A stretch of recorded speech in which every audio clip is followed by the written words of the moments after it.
All right, today we're going to talk about how all fat people should be annihilated. All of them. They should just be obliterated. If you're over 350, let's give some grace, 380 pounds, you should just be wiped out and used for fertilizer. Wait, you bumped it from 350 to 380? Yeah. Dude, if you're over 300, dude. Oh, I mean, I know some big muscular guys that are over 300. Like, That's too much, though. like look at Shaq. You took the bulk too far, buddy. No. It's Yeah. like tall people. A lot of tall people are like built and they're big. Like Shaq. I mean, I think he naturally, like even at his leanest, probably sits around like what, 600? I mean, you can make that exception. Like, if your muscle mass is higher than your body fat, then I'm sure. But I think that's a rare exception to me. He's like, no, 300. That's the limit. Take him out. Now, don't even put a weight cap on it. Just put a body fat percentage on it.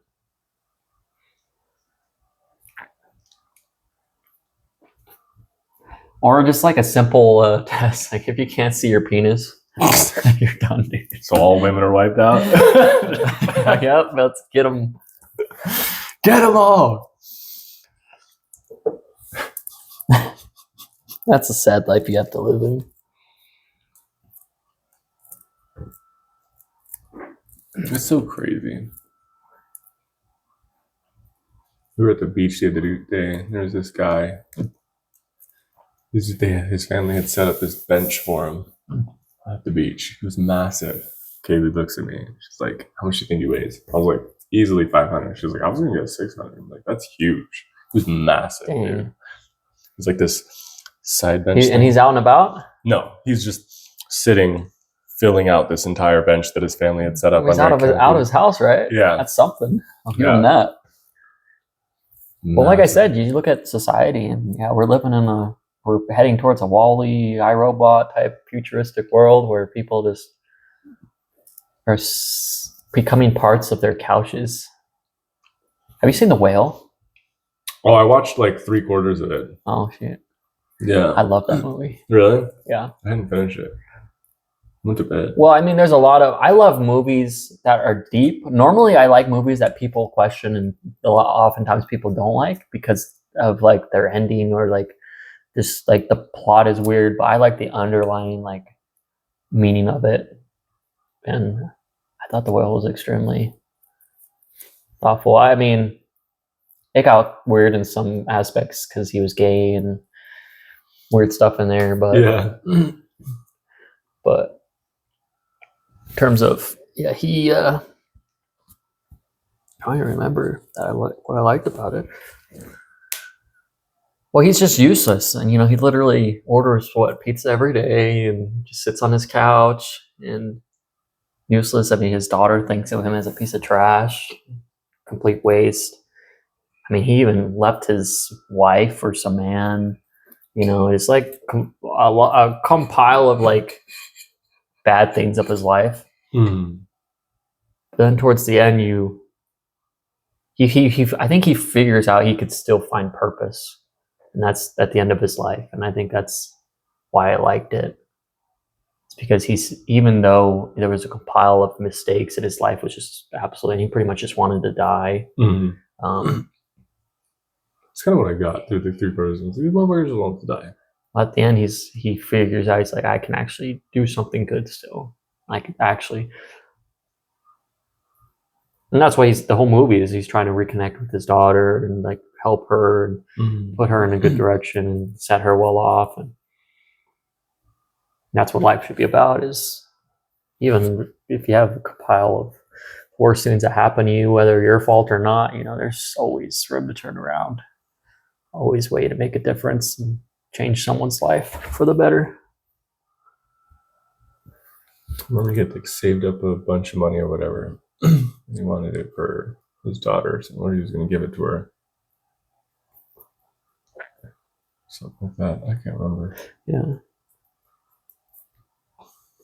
That like missionary guy like walked in on him like jacking off or something. Yeah. You're that big. How do you even jerk off? You let your fat do it for Oh you. Jesus. Okay, I'm done. All I gotta do is squirt some lube down there. You're probably good. Jesus. Wiggle a little bit. There's enough sweat. Yeah, probably. All you gotta do is start jiggling and go. That's fucking terrible.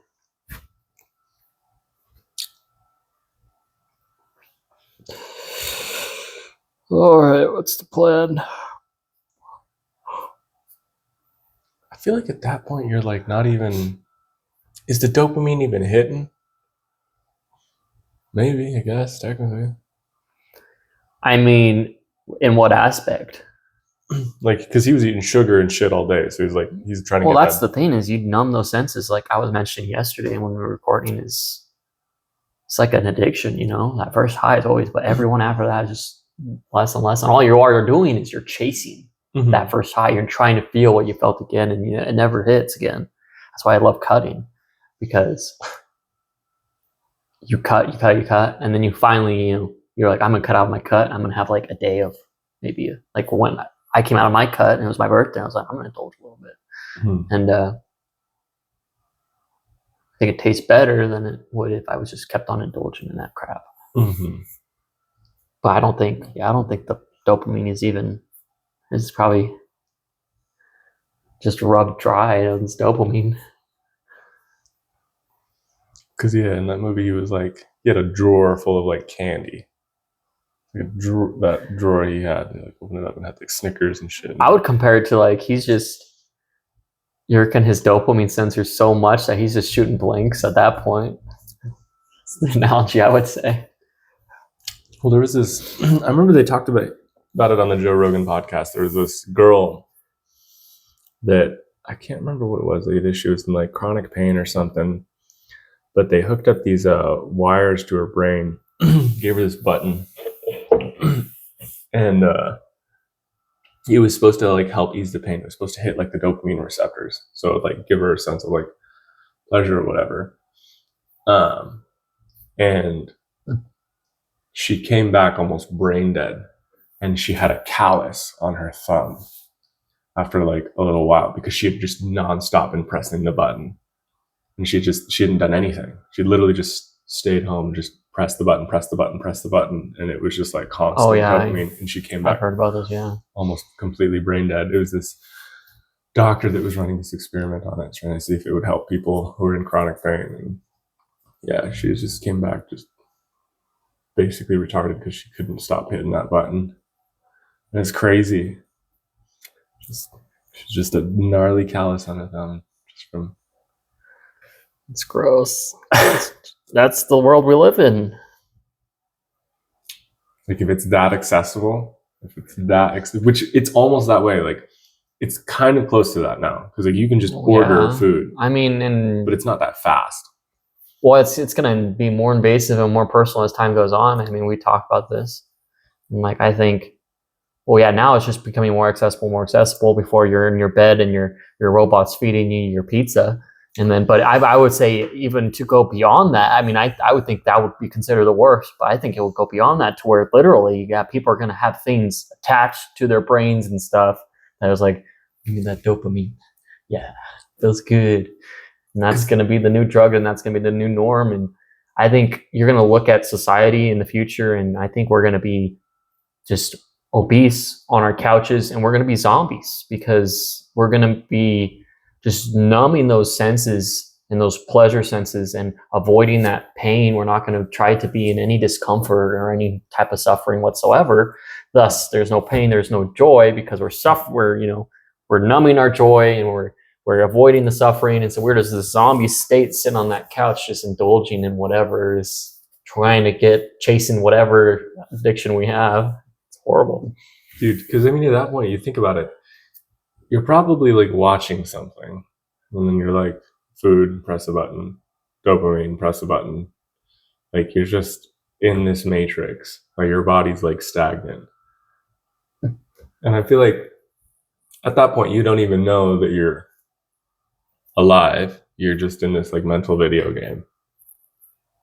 Just like slowly deteriorating. Well, yeah. Because I mean, and reality is just out like a far-fetched concept at that point. You essentially, you don't live, it's like you're living in the passenger seat, you know? Mhm. You live in the reality of whatever show or movie or video game or whatever you're portraying or watching.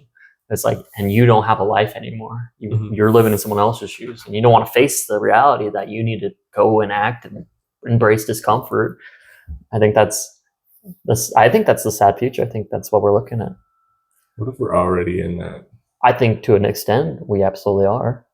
And I think it's a bigger extent than we realize. Mhm. Just generally as a society, I could say yes, we're there. I mean, you look at what percent of Americans are obese, 42. and why don't you see those obese people when you walk around? I mean, You see them a little bit, but Mhm. I mean, if that many people are obese, shouldn't you? 1 in 3 people you see is like big. It's because they're in their homes. Mhm. They don't leave. I guess it also depends on where you live. Like True. in Hawaii, I see a lot of it. I see a ton of it. And like California, That the would big be cities. interesting. Yeah, where would those most people be? Mhm. I wonder if it's bigger cities that yeah. there are. Boise. Probably bigger cities, more access to that. But even then, you're only seeing probably like 20, 30%. Yeah, because I bet you, yeah, they're all just inside their houses. And Chilling. they're slowly deteriorating. I think the percentage of those people are, and I mean, I think a majority of people are still in the middle Mhm. of just, you go and you get out and you work your job, and then you go home and you're just indulging in whatever. So, I mean, it makes sense not wanting to go out. I remember when I was younger and I didn't have like a 6-pack like my brother. I didn't want to take off my shirt whenever we were swimming because it was like, oh, like I don't want to be seen because he's got a 6-pack. I don't. And so it's that like hiding effect. It's like they're probably inside because they don't want to be seen because like I'm not where I want to be. So it's this like sense of like gotta hide. true. Yeah. Very interesting. Well, no one wants to be out and about, and it's like, yeah, you're going to live in that fake reality. You're going to indulge in that TV and that social media because you could. Oh, I'm in these shoes, and it's a weird fact because I know there's a lot of times. Think about it when you're watching a show. Where's Tanner when you're watching that show? Where is he? He's nowhere to be seen. He's Mhm. gone, and it's funny is because you put yourself in there. And it's crazy. Like I was thinking about it a little bit ago. Is just you're in there. Where am I? I'm nowhere to be found. As in, if you're actually trying to grow, it's something where you're applying yourself to it, like reading a book. I think I sent you something that was pretty interesting. It's chat saying, make me regret not reading or whatever. Mhm. I thought it was super cool because it's like saying You're missing out on a version of yourself is gonna, be missed out on if you don't read more. Like even just like something. Mhm. It's because that something is you're applying yourself to it and you're getting something out of it. As in just indulging media is just you're putting yourself there and you're getting nothing out of it. As if you read a book, like a self-help book, meditations, just like to actually understand that book, you literally have to apply yourself to it. Mhm. And it's like, okay. And you learn from it. As in, a show, you don't have to It's apply just anything to it. Yeah. It's just pure entertainment. Just pleasure. I mean, you're right. A lot of those books, especially self-help books, the person who wrote the book went through something and was like, this is how I got through this thing. This is interesting. Whatever.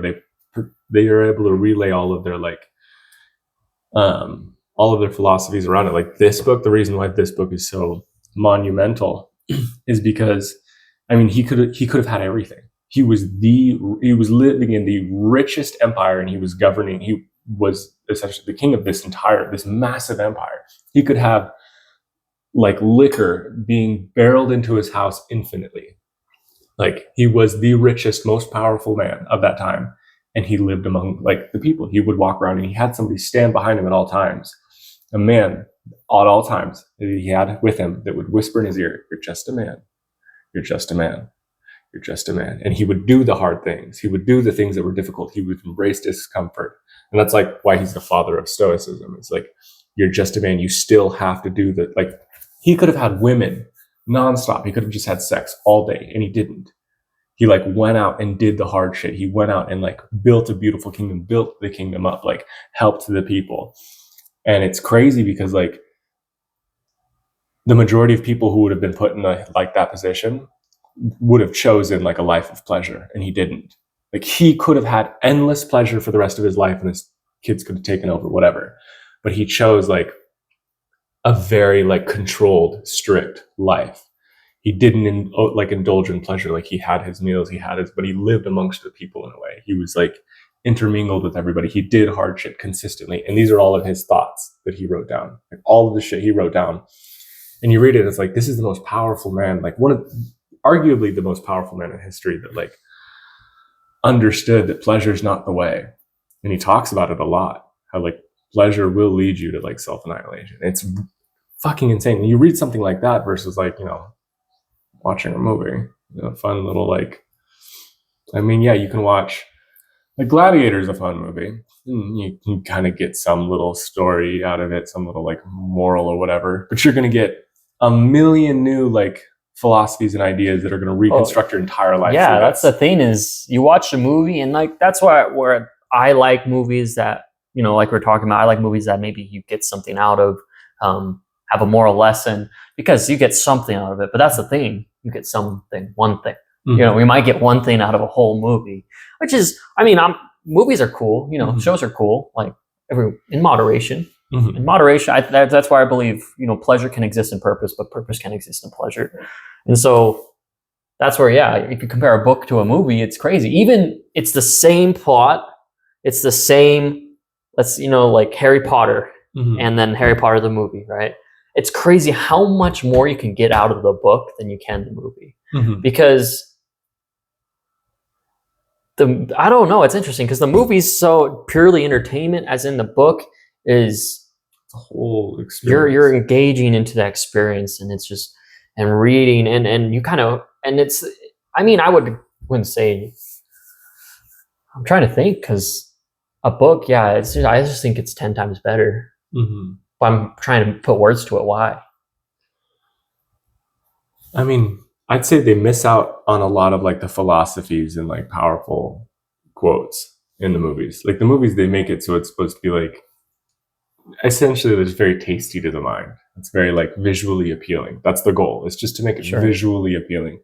Whereas the book, like they'll skip out on a lot of things on the movie because like they can't fit it all. But in the book, which is in reality the sustenance mm-hmm. and the behind everything. That's why I respect readers. I mean, I've never been a reader, and I try to read because I know it's good for me. Mm-hmm. It's like running. I hate running, but I do it because I know it's good for me. But I think,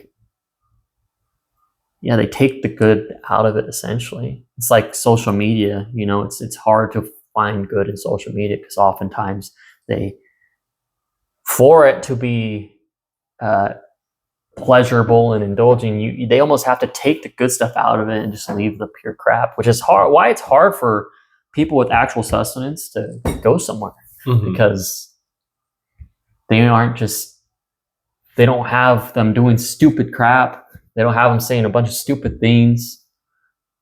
So it's quite interesting to see what actually stimulates the mind. It's funny that you bring up social media because when you think about social media, that's the same thing as like a movie. It's very just like empty visual entertainment or engagement, just like things that'll make you angry, things that'll like kind of piss you off. And that's the way the algorithm is designed. It's supposed to like show you things that you don't fully agree with so that you engage with it, so that you comment, so that you fight with it. It'll show you a few things that you like, and then it'll show you something that you don't like. And it does that just to get you engaged. And it's this whole like virtual reality of like, it's just a fake reality, and it lacks actual sustenance. Like most of the shit people post on there is completely illiterate and fucking stupid. Unless you're like following like a lot of people like Patrick Bet-David, Alex Hormozi, all these people who are like posting a lot of informational stuff. But even then, the majority of our friends, people that we grew up with, like most of them are shit posting or memeing. And it's like, you're not actually learning anything. You're not actually getting anything out of it. And I know like when you sent me that video, it's like, reading an article. Because like I do have a little like stigma against reading articles. Like I have a little like I know articles can be good. Sure. But I'm more about like the books. Even though I like same with you, I fucking hate reading. I cannot stand reading, which is why I try to make it like one of the first things I do. Just because like if I can do the hard thing that I hate doing first, then everything else in the day is easy. Well, yeah, that's how you should live your days. Mm-hmm. Hard first. And so, yeah, dude, even me, I want to read a lot more this year. Like last year, I mean, I hit my goal, but it wasn't like what I wanted. I wanted more. So this year I want to do like 50 more books. And just because I got so much out of it last year. I got so And that's the hard thing. What I noticed is when I'm reading, I'm more intellectually there. It's like when we have conversations and stuff, and I could literally apply what I'm reading. It's just I'm so intellectually involved when I'm reading.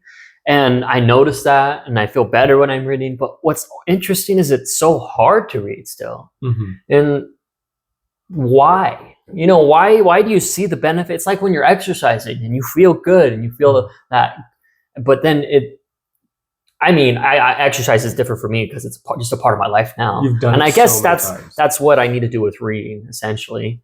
But I'm talking about when you start exercising or when you start reading and you want to make that a lifestyle. It's so hard. It's hard, yeah. Even though you're seeing the benefits after you do it. I think that's baffling. Like, why? Well, you still have to, like, for us, we're so addicted to working out that it's like a no-brainer for us. But when you start, it's like, fuck, I got to get my shoes on. Like, even David Goggins talks about it. He hates running and he runs every day.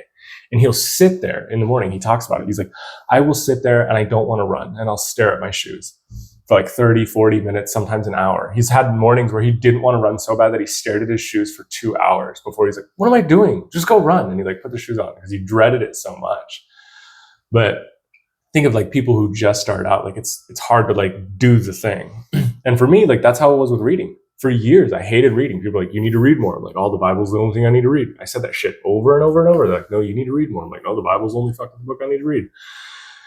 And I was a like honest to God bigot. I was very mean. I was very ruthless to people. I was very judgmental, very closed-minded. And I'd like the only book I read every day was the Bible. I thought it was the only fucking thing I needed.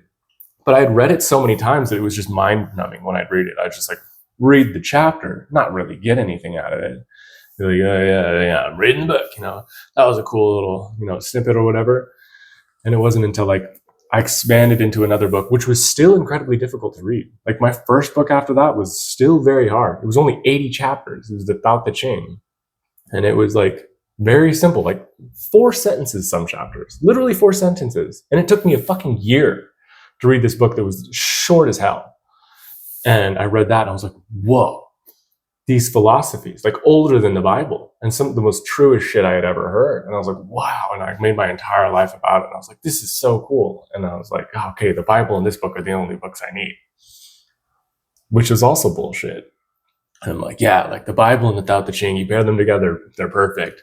And it wasn't until I read another book that I was like, whoa, but it took me so long to read that one as well. Like I only read like maybe a page a day if I read, and it took me so long. But when I finished that, that's when I made the decision. I was like, I don't know shit.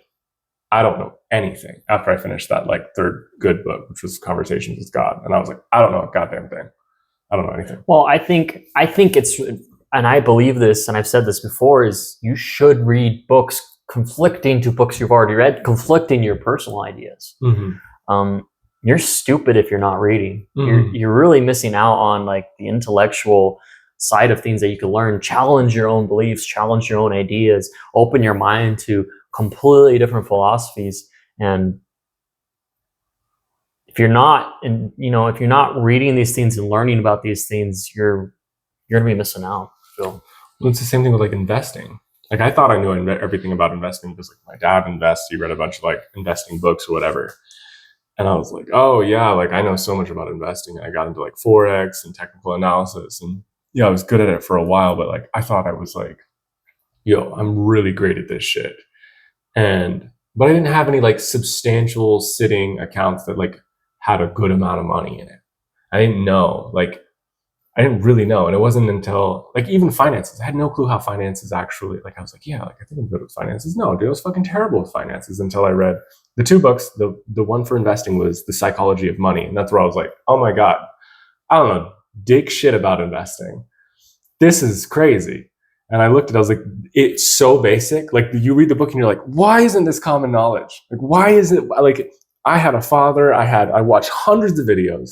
I watched hundreds and hundreds. I put thousands of hours of just reading like fucking forums and shit, learning how to like trade Forex and whatnot. I read this one book, changes my entire paradigm on trading. And I was like, damn, I don't know anything about trading. This is the best thing I think I've ever that's read. common when reading. Yeah. Just the complete change in paradigm and the paradigm shift of just one book. I mean, I think every book I read is just like, wow, okay. Yeah. Gotta shift my mindset. And so imagine if you've read 1,000 books. Yeah. So you're shifting, and you're just combining all of these things into this wealth of knowledge that's going to lead you to great places. Dude, wealth of knowledge. And see, this is the thing. People don't realize this. They wonder why Elon is so fucking rich. Like why he's so powerful. They're like, how is this person like, you know, worth $400 billion? And you look at how much he read as a kid. Like he read 2 books every single day. That's fucking crazy. He devoured his entire school and public library by the time I think he was like 12. All of the books in them. All of them. He read every single one. And he had run out of books and he was bored. He's like, I need more books. And his dad called him up, was like, I've got the Encyclopedia Britannica, which is like 33,000 pages of like, it's 32 volumes. Each one's like 1,000 pages or something like that. He's like, I got all of the Encyclopedia Britannica. And Elon's like, and left and stayed with his dad so he could read these books because it was like something he hadn't got his hands on. And people are like, oh, like he's just like a swindler or he's a fucking, you know, he's just a billionaire, an idiot, fucking. It's like, no, dude. The reason why he has so much wealth, why he controls so much power is because he's so intelligent and because he read so much. You look at anybody else, Warren Buffett, he reads 600 pages every day. Before he starts his day, he reads for 6 hours every single day. The moment he wakes up, he reads for 6 hours and then he starts his day every single day. He's a billionaire. He's 100 billion, I think he's now, is what he's worth. Jeff Bezos, he's like, I religiously read 50 books a year. He's a billionaire. Yeah. It makes sense. And he's a huge advocate of reading. He's like, you won't amass. All it is education. Yeah. Pure education, not schooling, education. And that's what it all is reading. Is you're inputting useful things. Like we were talking about the books or what's useful. Mm-hmm.